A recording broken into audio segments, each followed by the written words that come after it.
living with vitiligo. The aim of this video is to highlight how people living with vitiligo go through their life. Patients with vitiligo are always having all types of questions. Why did vitiligo happen? Am I contagious? Can I be cured one day? Will it cover my whole face and my whole body? You usually hear horrible comments from patients with vitiligo, like, I'm desperate for help. I am ugly. I am becoming scary. A day in the life of patients with vitiligo starts with their attempt to leave the house. Imagine leaving the house with lesions of vitiligo on your face, multiple lesions on your face, on your hands, on all your exposed parts.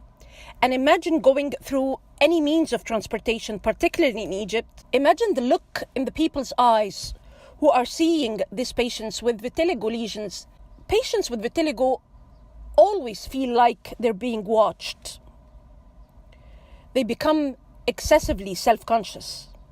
And even at work, things get worse. Imagine going to work with these lesions on your hands. People will avoid shaking hands with you.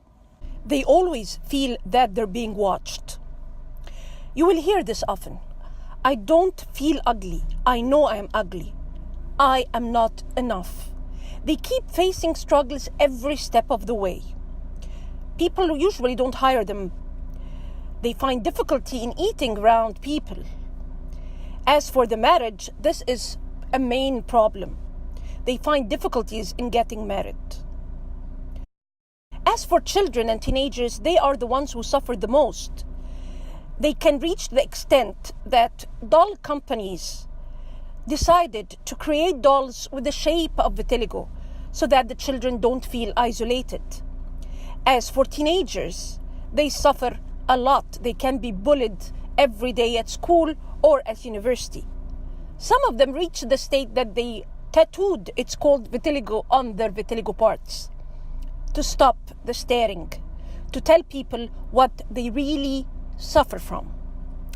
Since the patient leaves the house, he gets all types of emotions like shame, embarrassment, looks of disgust from people around him, many stepping back away from him. They get bombarded by lots of questions and lots of reactions.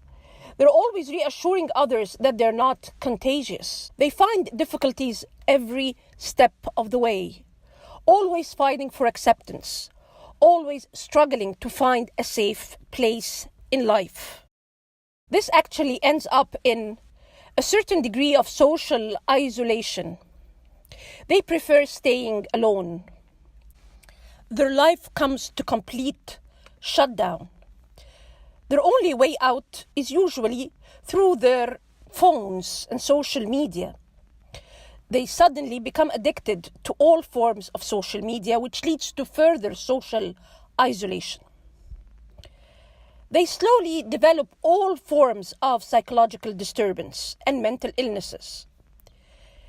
They usually complain of anxiety and depression,